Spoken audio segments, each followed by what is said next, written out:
what should be done.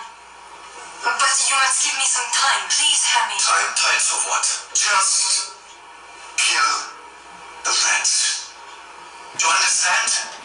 Kill those rats. I have come here to chew bubblegum and kick ass.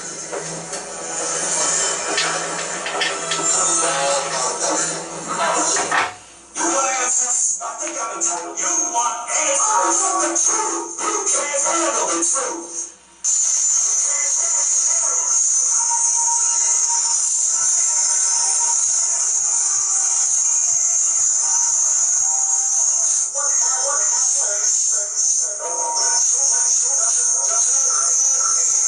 Welcome to another episode of The Outsiders. I'm Sean Sims, your host.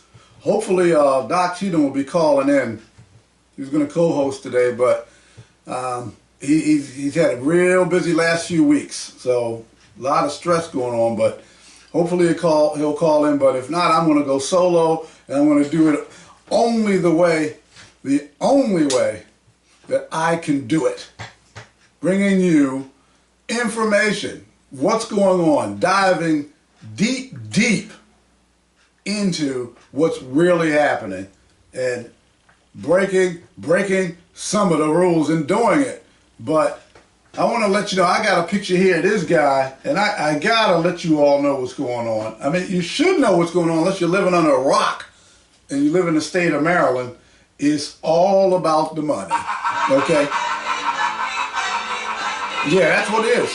See, when you have people who, I don't know, they don't know how to utilize money, or they do know how to get money, move money, grift money, and this guy right here, no, he's the $1 million man, but here's the $1 million man right now, okay? This is the $1 million man right now.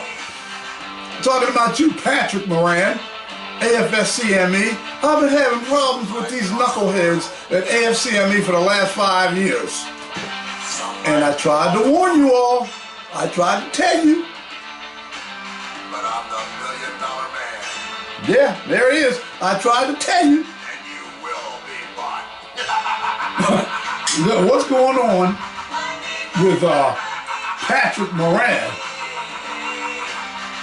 Okay, Ted, that's enough. And that's Ted DiBiase, $1 million man. Ted's actually a Christian. He has a ministry.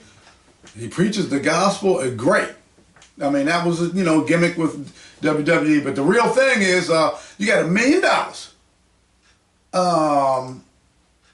I'm just going to go ahead and play the story, and I'm going to give my take on it, the whole situation.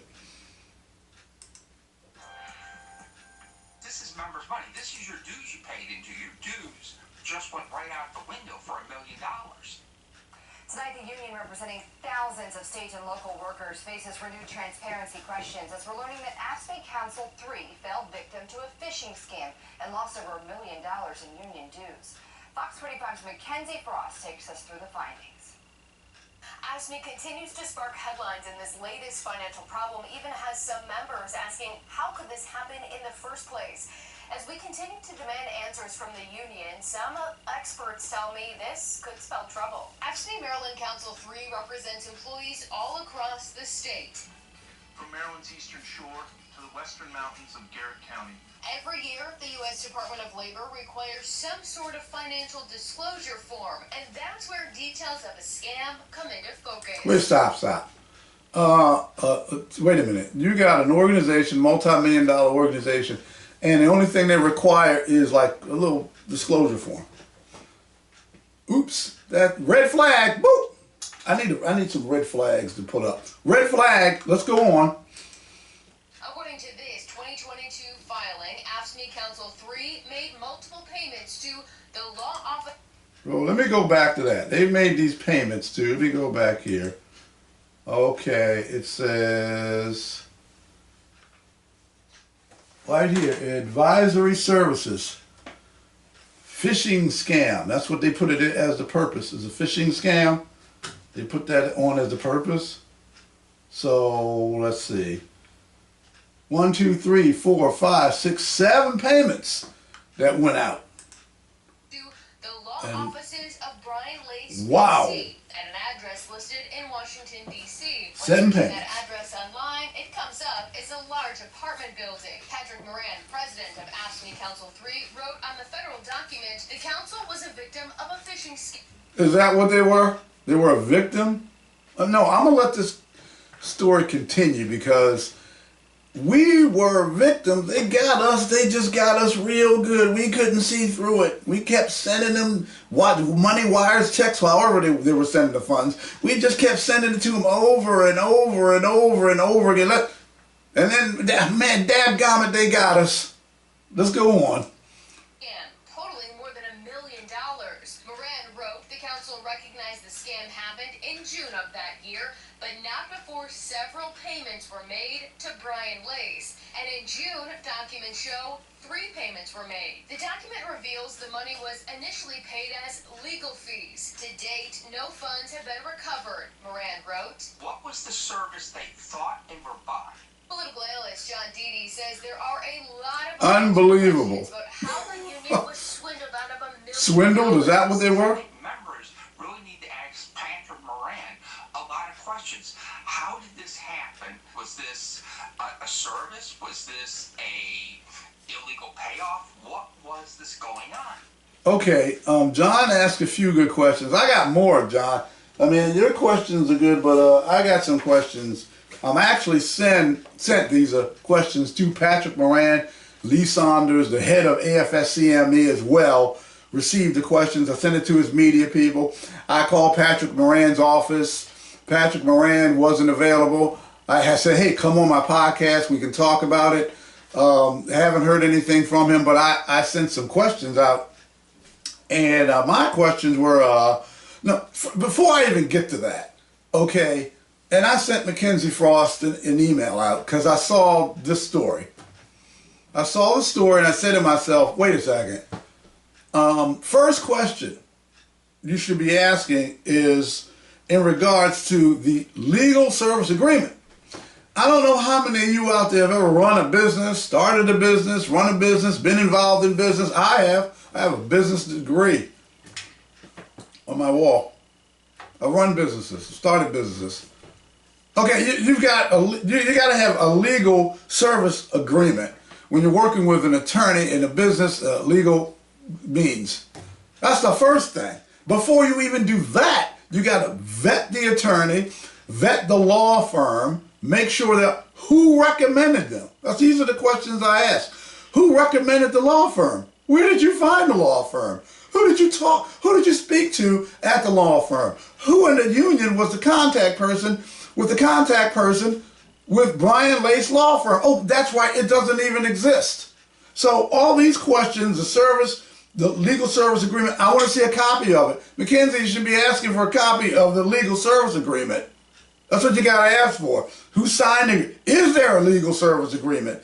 When and what specific services were rendered? That's what John Dede is talking about. These questions and more need to be asked.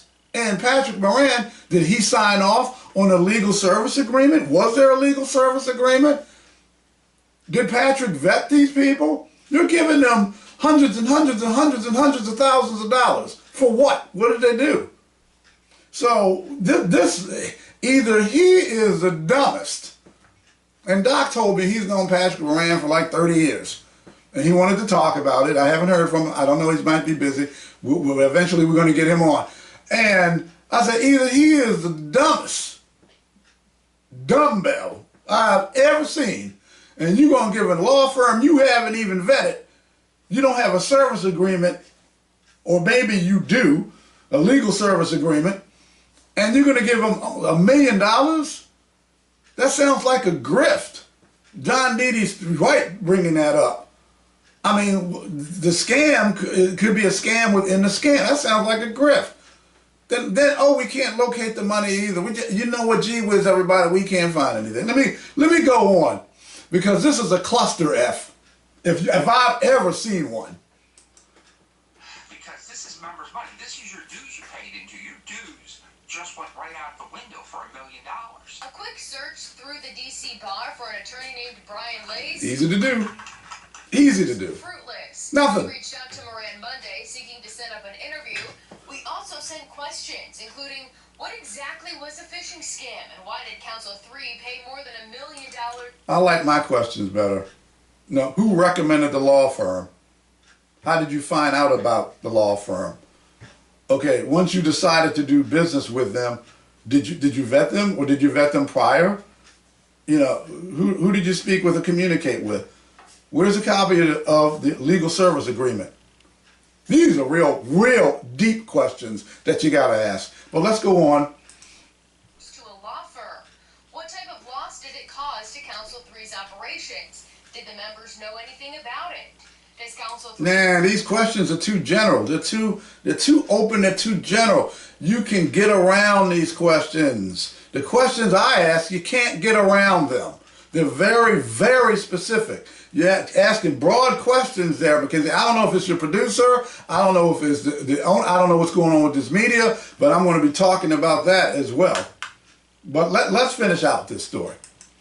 You know, who was at fault? Was anyone held accountable? And what law enforcement agency was contacted? And I did. I asked a question about the law enforcement. What law enforcement agency did you get in? And when? That question is, when did you get in touch with them?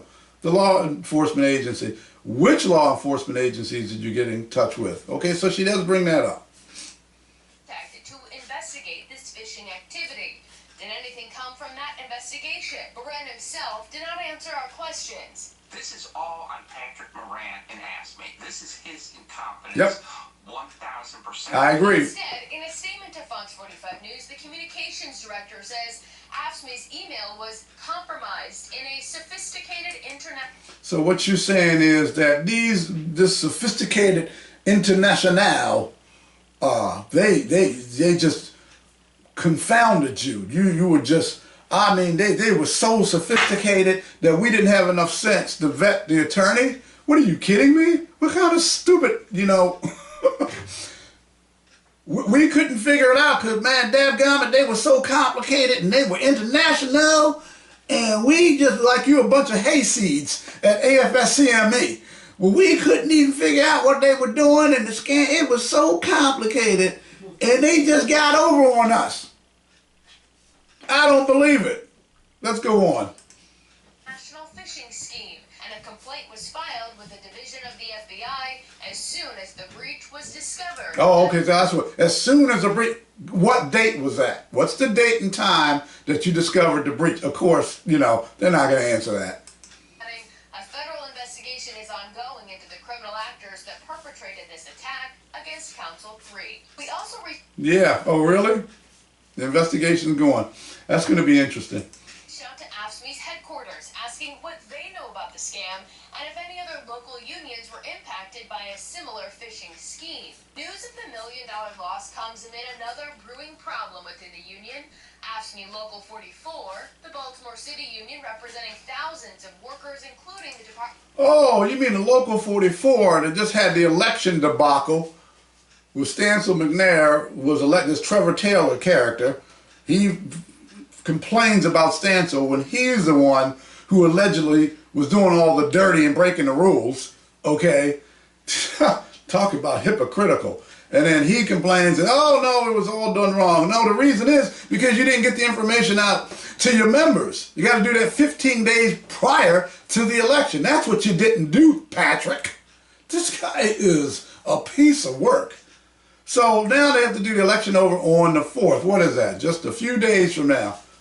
So you got to do the election over again. I believe it's this for October the 4th, this Friday. Or Saturday. That's October the 4th. Let's continue. Department of Public Works employees is in the middle of an election battle. The AFSCME International Judicial Panel canceled an upcoming redo election that had been scheduled for October. Oh, by the way, Mackenzie, I didn't see her there. I was there. Actually, I was there in the morning. Baltimore Brew was there as well.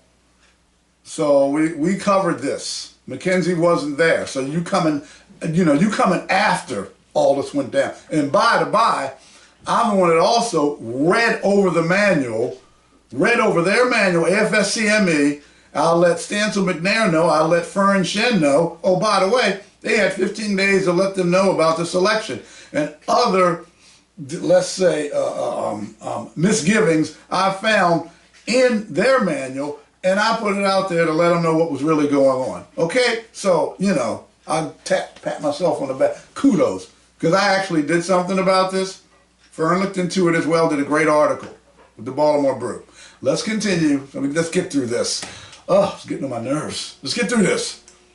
October 4th, that second election was set because a protest was filed over the results of the first election, where DPW worker Stancil McNair was elected as president. McNair faced current Local 44 Vice President Trevor Taylor. Taylor called for McNair's disqualification. Yeah. Now an investigative hearing will be held next week. This is Some correct. people Yes. involved in the election not allowed to speak to the media at Moran's orders. He did that gag order on that Local 44 election, and Patrick Moran runs AFSCME kind of in a Jimmy Hoffa-esque style, except without the broken legs, and basically tells people, you know, this is my way or the highway. Fox 45 News Wow, has covered Jimmy Hoffa. with AFSCME Local 44 for months, including calls from workers for more transparency when it comes to how the union spends money. The union, we don't have a union.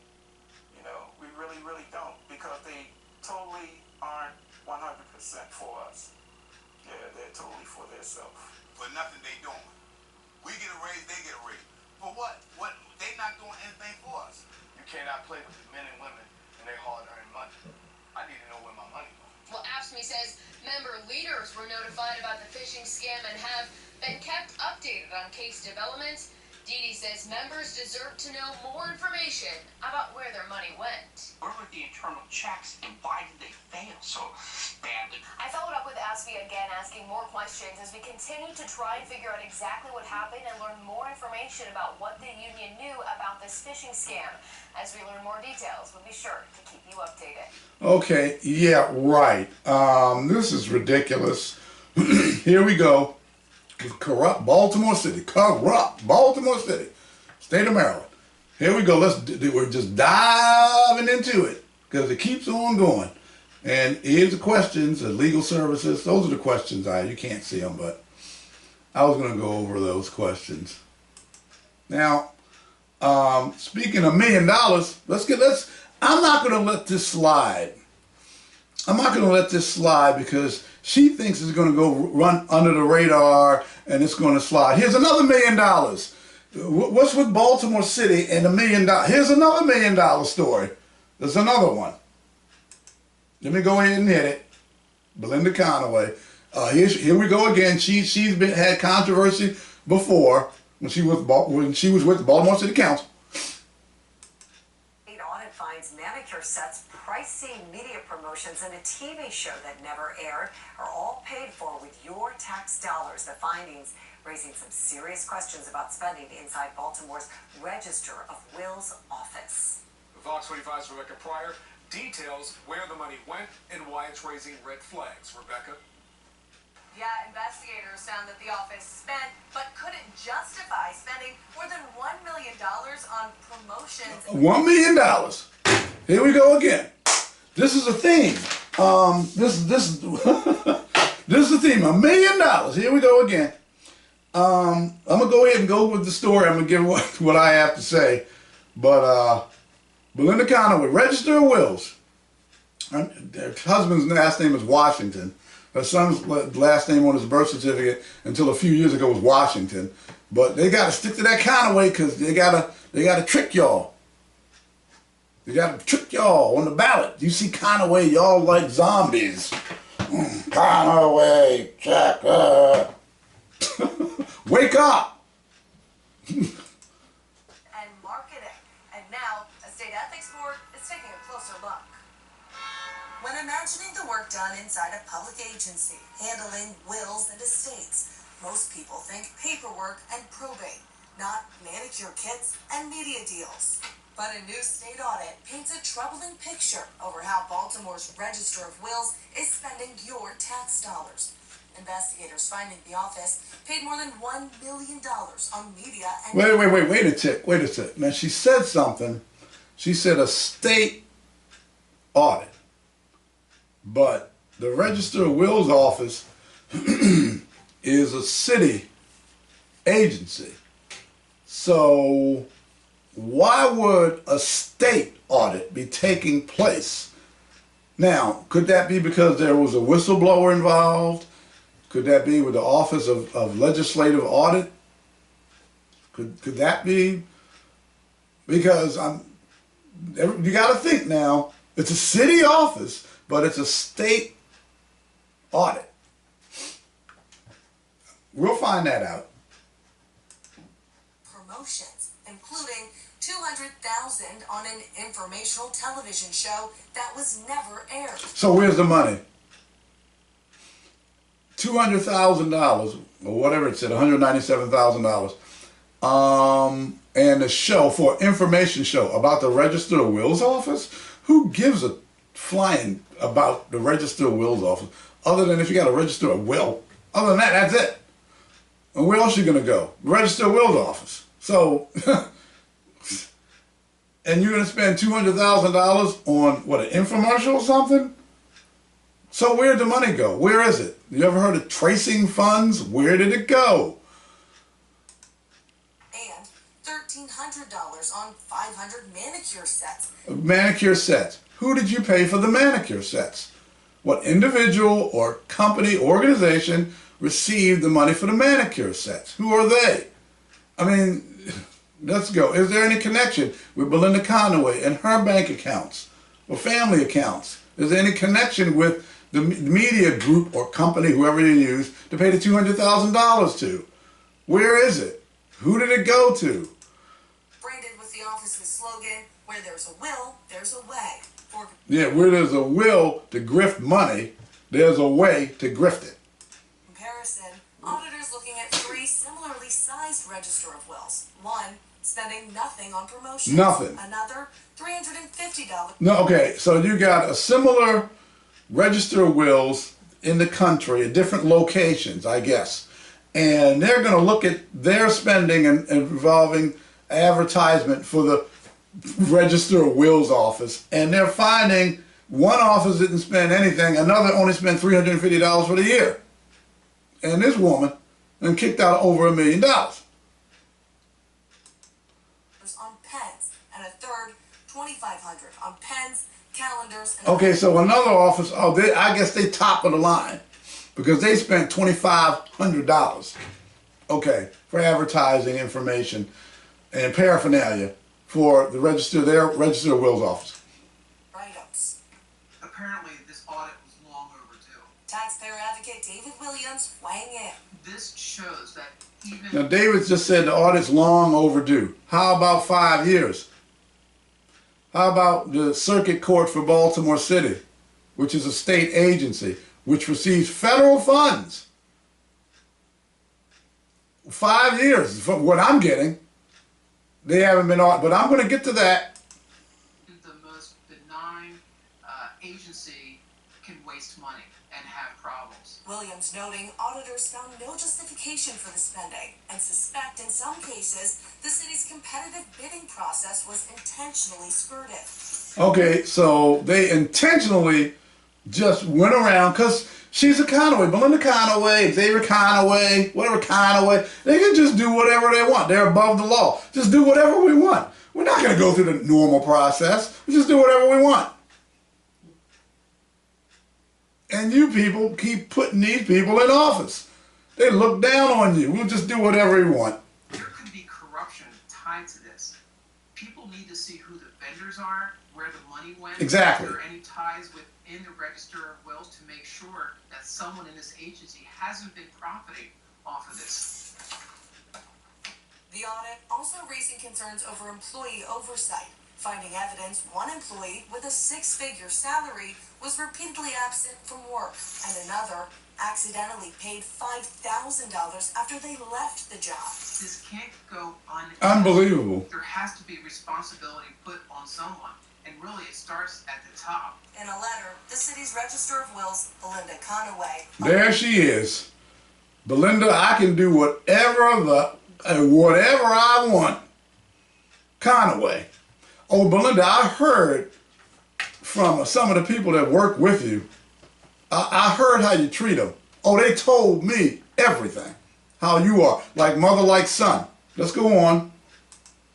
Longtime city official calling each of the allegations unsubstantiated, but adding the recommendations are appreciated and will be taken into consideration. In response, auditors stressing their findings are backed by facts. You can't spend $1 million on promotions and media and $200,000 on a TV show and not have some repercussions. While no legal action is being taken, auditors did refer some findings to the state's Ethics Commission. Conaway is also up. Yeah, because when you're above the law, you can do crap like this, which is blatant. You can just blatantly do this type of grifting act. That's what it is, in my opinion. It's a grift. And, hey, you know what? We're not going to do anything. Oh, we'll let the ethics board look at it. Wow. This is a disgrace. I don't need to hear anymore. I've seen enough of this. What I want to get into is, if I can get it.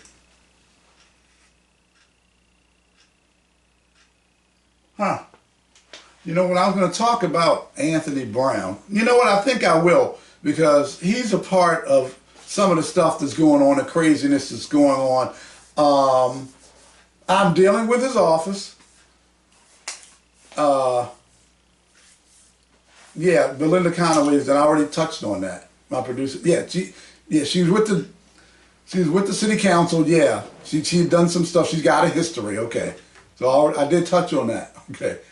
Anyway, Anthony Brown, and I am dealing with his office, and I'm just telling you, the hypocrisy and the conflict of interest with him protecting people who are doing the dirty, allegedly, discrimination, harassment, all kinds of nonsense, and then his office is supposed to be for the people to protect them from having the dirty being done against them, but he's protecting them. That's a conflict of interest.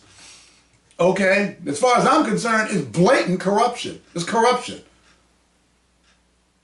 And now he wants to protect murderers, rapists, child traffickers, drug dealers, all the like.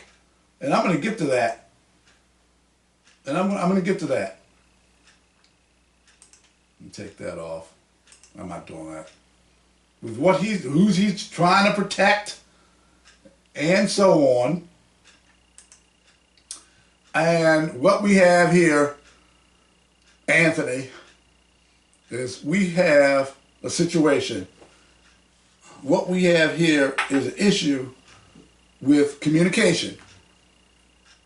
You want to protect child rapists, murderers, drug dealers, and I have taken it upon myself,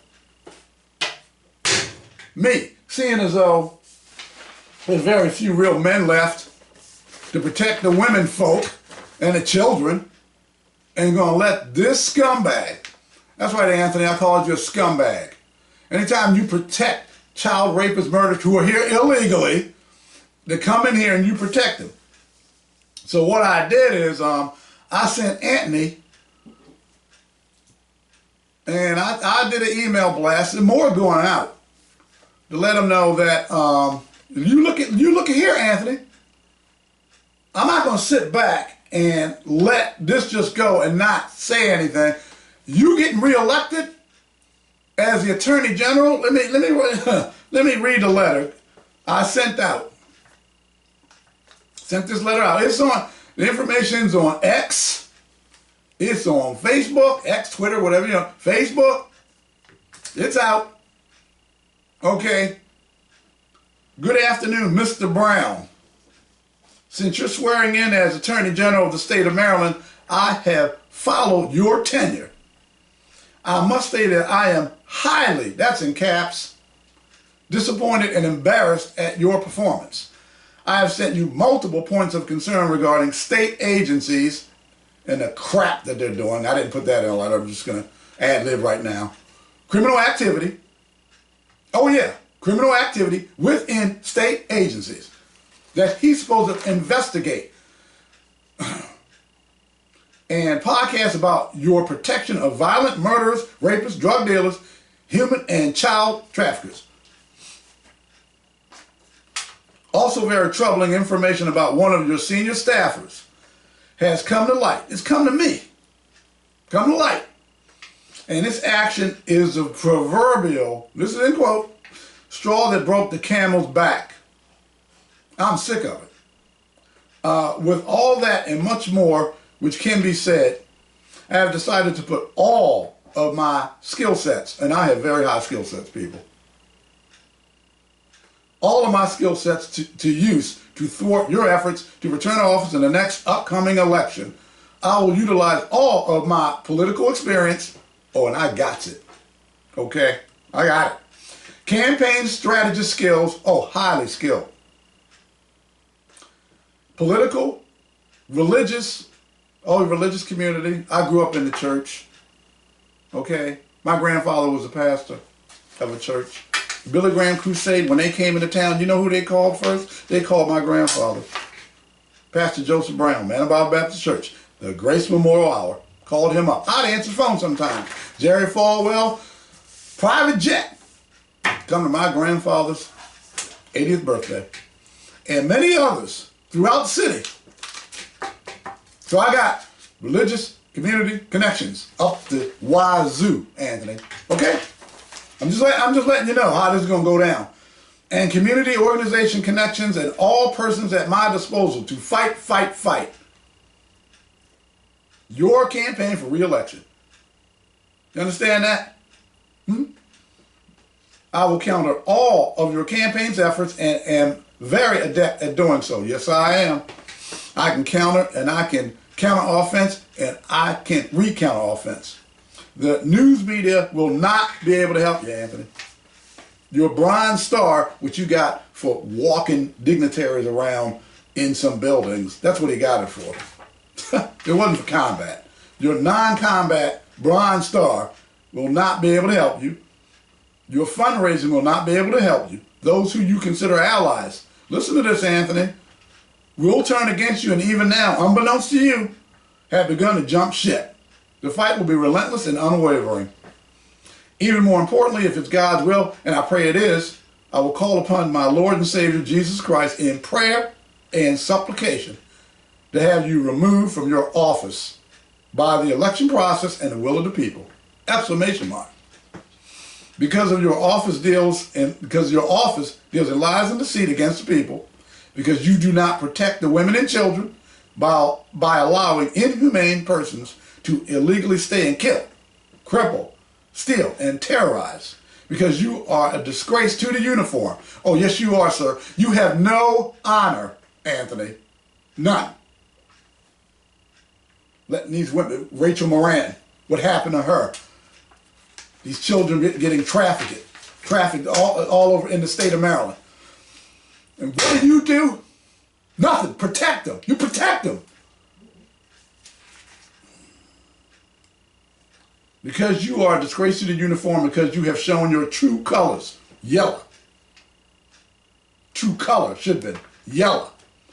I will be taking these actions to prevent you from being reelected as Maryland's Attorney General. Ephesians 5:11. Have nothing to do with the fruitless deeds of darkness, but rather expose them. Sean D. Sims, host of the Outsiders podcast. So you're going to have to deal with me. You're going to have to deal with my people. You're going to have to deal with God in heaven. You're going to have to deal with the angels in heaven. That's what you're going to have to deal with. Now let me get in. I want to get into this. BG&E. Another reason to get rid of this schlemiel. This Fangom. Another reason to get rid of them. Let's go. On top of that, there's cell phone and internet bills, health insurance, expenses for kids, pets, and anything else that might pop up. Now, with BGE bills going up hundreds of dollars, it's putting people in a bind. It's $975.22. There That's is ridiculous. no way I can afford to pay these bills. Lawmakers in Annapolis are scrambling to find solutions to the high bills, but the state's Attorney General Anthony Brown is calling on Congress to end the energy emergency President Donald Trump declared last month. Some lawmakers say Brown's comments are not in line with the reality in Maryland. Yeah, because he's a jackass. You got people, and people go, that's strong. Oh, I could use stronger. You're not going to bat to protect the people of the state of Maryland. You're not protecting the women and children. You're not protecting the BG&E customers. You're not these are the citizens of Maryland. You should have went to bat for the people. You should have went in there.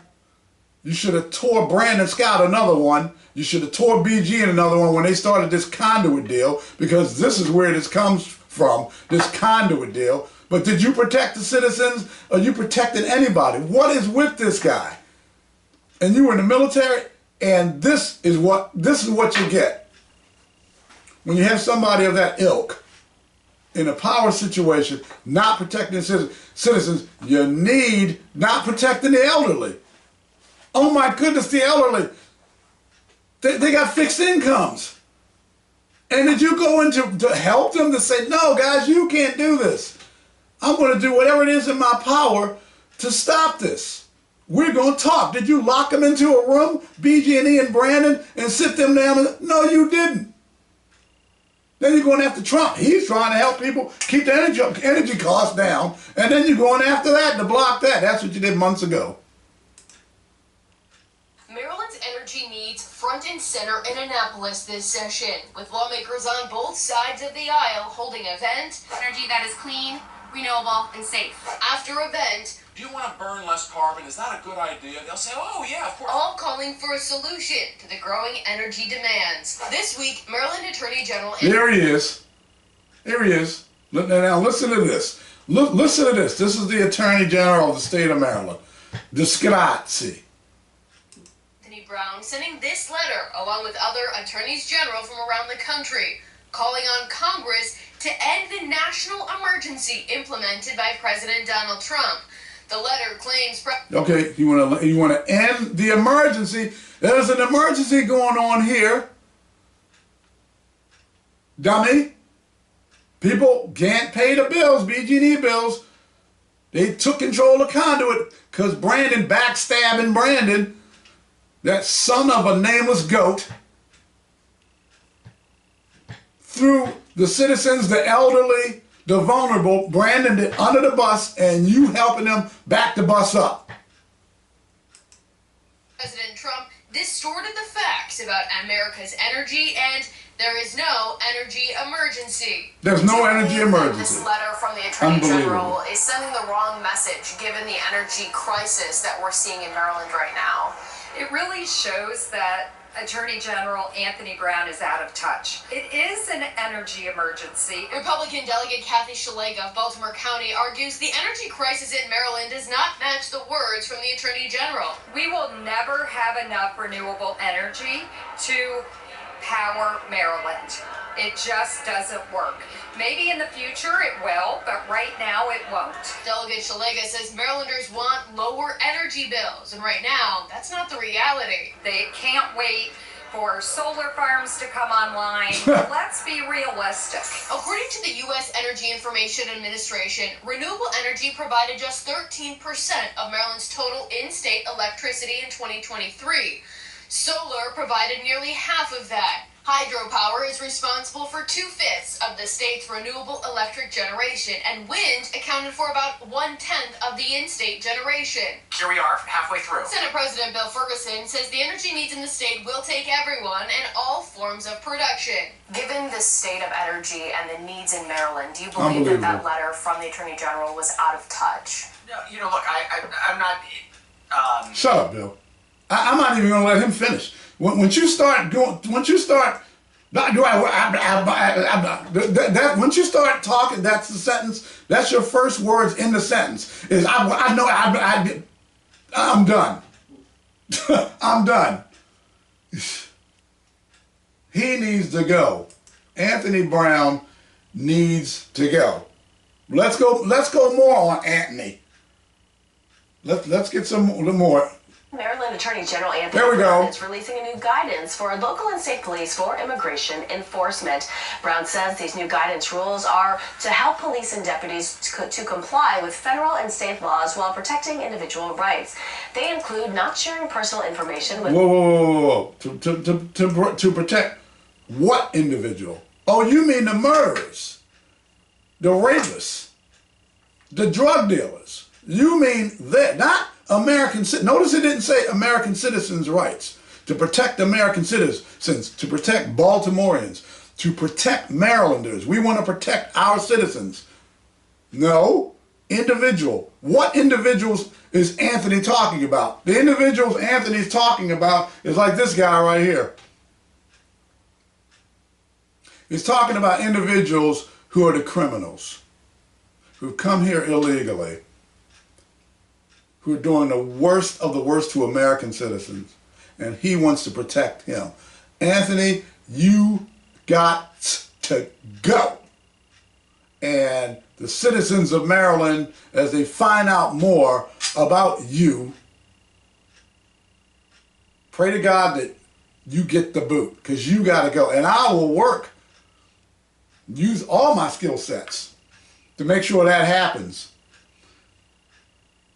There's more, but I'm not going to get into it. I mean, really, it's a disgrace, and I'm disgusted by it, because I want to get in. I was going to get into Trump with the revealing the Gaza war, Netanyahu, and all. I'm going to do that last, because I want to segue into this. I want to segue into a connection between the two stories I just went over, and that is the multiple $1 million missing or mismanaged or malfeasance, fiscal malfeasance with Belinda Conaway, with AFSCME, with Patrick Moran. But there's a connection between those two, AFSCME and Belinda Conaway. You know what the connection is? I'm going to show you the connection, and I'm going to deep dive into this, because the news media is missing it. Or are they missing it? Are they missing it? Or is there a reason why they're not talking about this connection?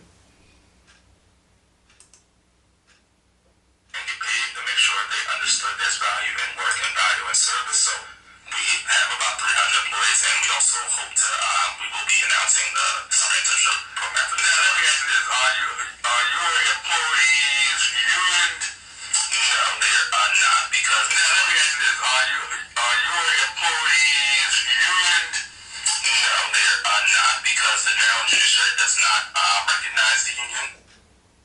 Mr. Jones, it's okay. And my only last comment to the clerk, and he can answer it off the air, is since your tenure in office from December of 22 to present, have you been a main material party in any type of discrimination, retaliation complaints with outside agencies?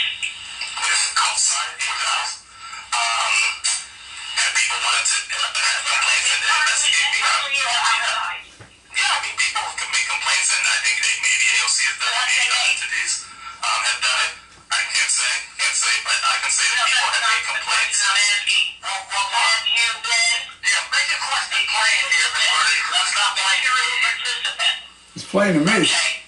I understand the question. Have you been, has it been alleged that you have engaged in discriminatory and retaliatory actions against employees? Yes, ma'am.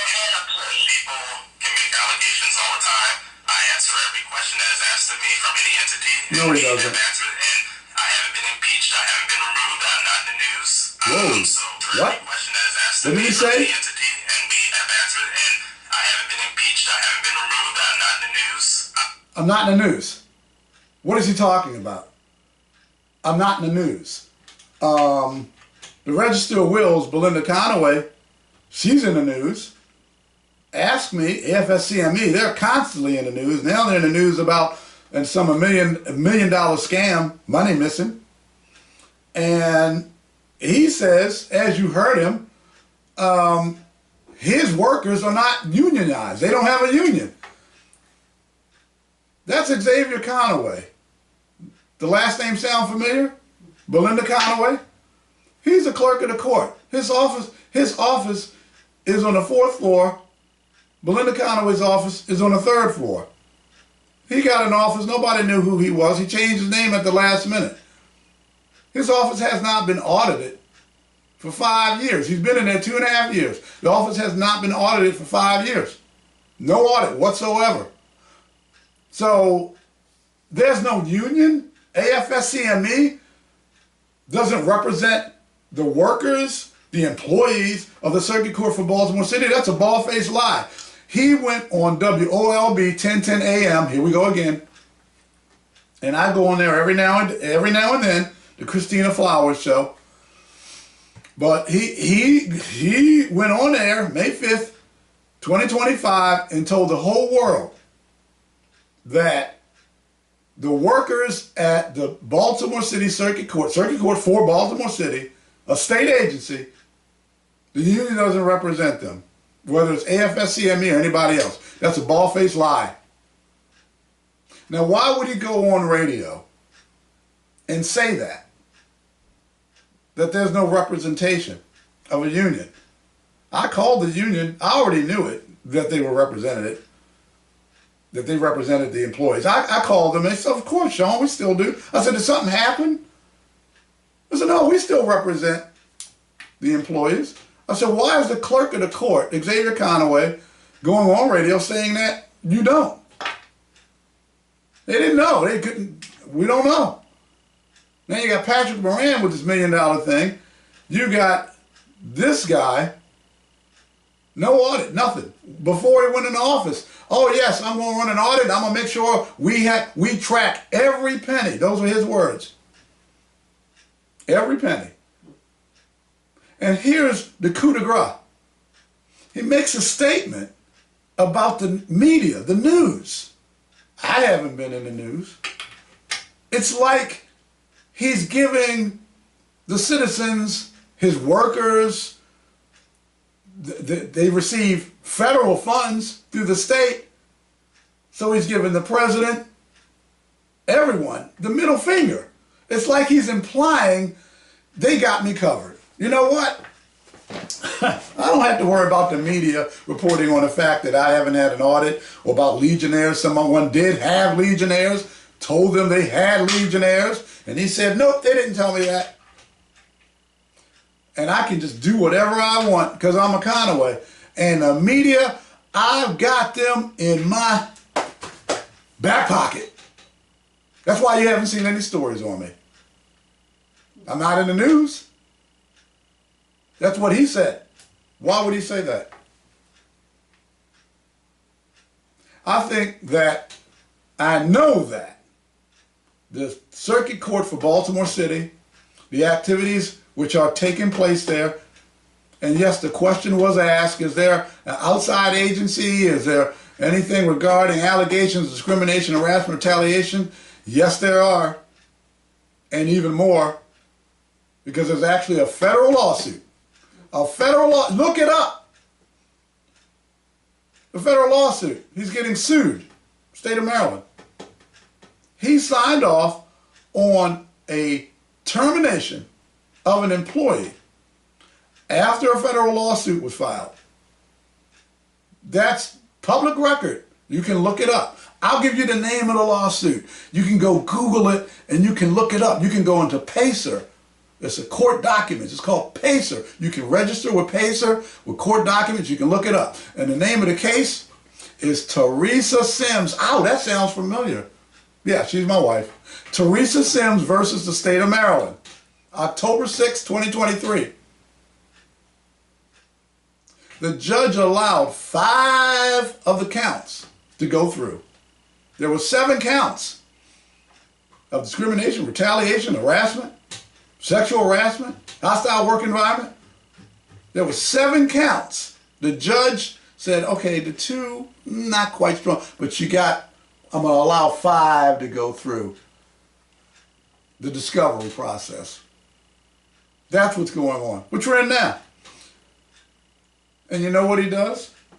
After the judge allows the 5 to go through, you know what he does? He terminates my wife. After she went to MOSH, Maryland Occupational Safety and Health, about the rats and the Legionnaires and the bird poop and the bad air and the carpets and the filth, and went there as a whistleblower. And they retaliated. She went back to MOSH again. Hey, wait a minute. They're not supposed to retaliate against me. I'm filing a complaint. I filed a complaint. Why are they doing that? And after she did that, they terminated her. He signed the termination letter. And none of this is out in the media. You people don't know anything about it except through me, because I'm dealing with it. And our law firm is dealing with it. But you haven't heard anything about this. How does he escape all this? 5 years, no audit whatsoever. His budget is almost, I guess it's the fingers. I'm doing the fingers today with the fingers. His budget is almost 10 times higher than Belinda Conaway's, the Register of Wills. Yet she was audited. So he's going through tens of millions of dollars in his budget each year. Nothing. Shh, don't look at him. And he makes the statement, the news, you haven't heard anything about me in the news. Does he control the media? Have they cut a deal, an arrangement? Do they turn a blind eye when it comes to Xavier Washington? Change his name to Conaway? What's going on here? People should be asking this. How is all this stuff swirling around this guy with lawsuits and harassment, discrimination, millions and millions of dollars? Oh, no, my workers aren't represented by any union, yet they are by AFSCME, AFSCME. Oh, but down on the 3rd floor, there's an audit going on with Belinda Conaway. All this is stirring up, but this one right here, shh. Don't talk about him. Don't talk about his personal life. Skipping around the circuit court building.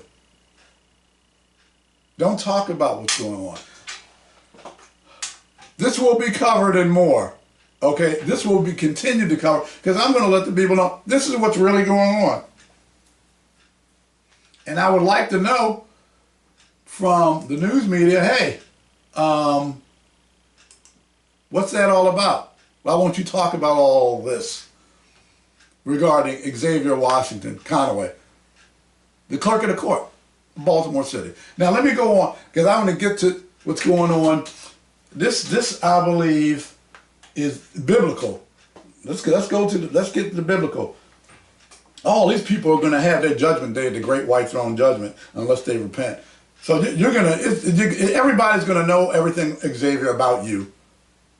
You, Belinda, all of it. It's going to come out at the great white throne judgment. Eventually, all of it's going to come out. Everybody's going to know about it. Okay, so you can go ahead and hide now and go in your little corners. You go to your little places that you go to and do what you do. It's going to all come out and doing the dirty. And some of it's going to come out now. It's coming out now. But I want to talk biblical. This is CBN News, and this has to do with the Gaza war, peace in the Middle East.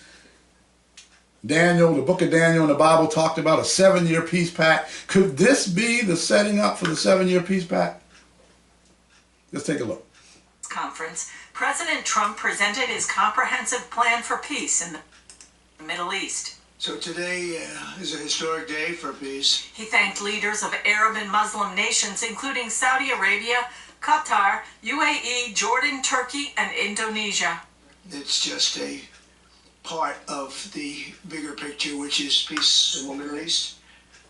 And let's call it eternal peace in the Middle East. The proposal... Well, stop. I got a comment on that. There will not be any eternal peace in the Middle East. These people are cousins. Abraham had 2 sons, Isaac and Ishmael, and they've been going at it. Okay? There's not going to be any peace eternally in the Middle East. You should pray for peace. Christians are told to pray for peace. in Israel. And we are, and we do, and I do. But that won't happen until Jesus Christ himself returns. Then we will have peace. Let's go on. Includes the return of 48 hostages, about 20 of whom are believed to still be alive, within 72 hours of signing the agreement in exchange for 250 Palestinian prisoners and an immediate end to the war. Under the plan, Arab and Muslim countries have committed to demilitarize Gaza, and that's quickly. Decommission the military capabilities of Hamas and all other terror organizations. Do that immediately. And we're relying on the countries that I named and others to deal with Hamas. Hamas terrorists who lay down their weapons will receive amnesty and passage out. Trump said it's up to Hamas now to agree to the deal. But if not, as you know, baby, you'd have our full backing to do what you would have to do. Netanyahu said he supports Trump's plan because it achieves Israel's war aims. It will bring back to Israel all our hostages, dismantle Hamas's military capabilities, end its political rule, and ensure that Gaza never again poses a threat to Israel. Earlier, Netanyahu apologized to Qatar officials for the recent attempt to target Hamas leaders in Qatar. If Hamas agrees to the plan, the first step will be a modest Israeli withdrawal and the release of the hostages. The next step will be the establishment of an international body charged with fully disarming Hamas and demilitarizing Gaza. That body is dubbed the Board of Peace, headed by Trump and including regional countries. As to a future Palestinian state, Trump's plan calls for reforms in the Palestinian Authority which could create conditions for, quote, a credible pathway to Palestinian self-determination and statehood, which we recognize as the aspiration of the Palestinian people. Netanyahu says the reforms must be deep and permanent. And that means ending pay to slay, changing the poisonous textbooks that teach hatred to Jews, to Palestinian children, stopping incitement in the media, ending lawfare against Israel at the ICC, the ICJ, recognizing the Jewish state, and many, many other reforms. Well, hopefully, I believe it's going to happen soon. I believe we're at the very end of the very end times. And the 7-year peace pact agreement, of course, you have to have the situation with Hamas and Gaza.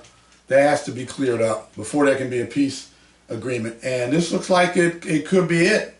We had a few false flags before, not false flags, but we had a few situations where we thought that was going to be it. But I don't know. We're gonna see about that. But there is one more thing I want to get to. I got to talk about this, and that is Pete Hegseth called 800 generals and admirals from all over the world to meet Tuesday, this past Tuesday, and boy howdy, did he straighten them out. But I think this may have been cover for a wartime situation that's brewing. To call 800 generals and admirals in to talk about how they have to diet and exercise and do their physical training and how they're not going to have beards anymore, stuff like that. I mean, you know, that's what you call them back for that. I believe that that's a cover story. I believe that there's some type of serious situation brewing. I've got an idea of what it is, but I don't want to go over it now. But there may be some type of war situation. I'm not going to say what type of war because that's up for debate. But here's a little bit of the Secretary of War, not Defense, of War. It all starts with physical fitness and appearance. If the Secretary of War can do regular, hard PT, so can every member of our joint force. Frankly, it's tiring to look out at combat formations, or really any formation, and see fat troops. Likewise, it's completely unacceptable to see fat generals and admirals in the halls of the Pentagon and leading commands around the country and the world. It's a bad look. It is bad, and it's not who we are. That's a bad look. So whether you're an airborne ranger or a chairborne ranger, A brand new private or a 4-star general, you need to meet the height and weight standards and pass your PT test. And as the chairman said, yes, there is no PT test. Wow. But today, at my direction, every member of the Joint Force at every rank is required to take a PT test twice a year, as well as meet height and weight requirements twice a year. Every year of service. I like that. Also today, at my direction, every warrior across our Joint Force is required to do PT every duty day. Should be common sense. Most units do that already. But we're codifying it. And we're not talking like hot yoga and stretching. Real hard PT, either as a unit or as an individual. At every level, from the Joint Chiefs to everyone in this room to the youngest private, leaders set the standard. And so many of you do this already. Active, guard, and reserve. Look, I'm 60 years old. I know I don't look it. I've been training for over 42, 43 years, about that. I played sports my whole life. Nobody pays me to do this. Nobody says, hey, Sean, we got to check. You know, we got to check for you. If you work out a couple, 2-3 times a week, we're gonna pay you. Nobody pays me to do this.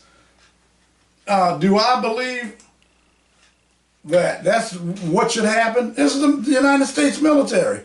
What you are engaged in is war. My dad was an Army Ranger. He told me, he said, son, the military, your Army, whatever, Navy, Marines, whatever, your Air Force, whatever you're trained to kill.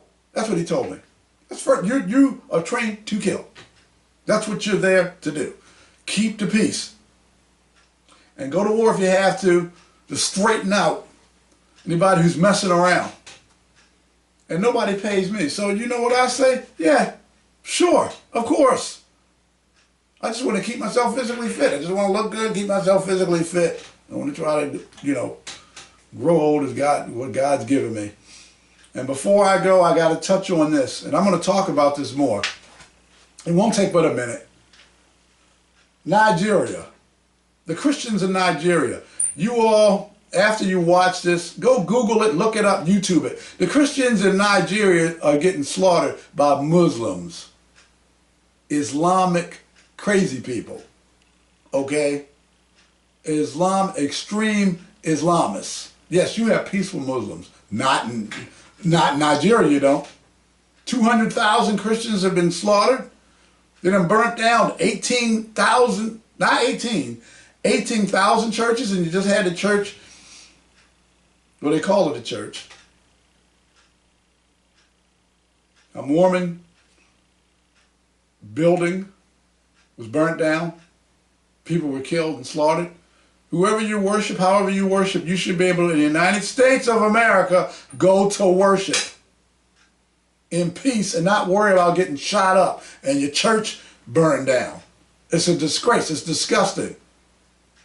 And what's going on in Nigeria? President Trump, I challenge you. You got to stop that. You're getting Christians in Nigeria getting slaughtered. No one's saying anything. Gaza. I don't see any students on any campuses talking about, hey, we need to stop the slaughter of the Christians in Nigeria. Nothing. I don't hear a word because they're getting slaughtered by Islamists, by Muslims. So that's okay.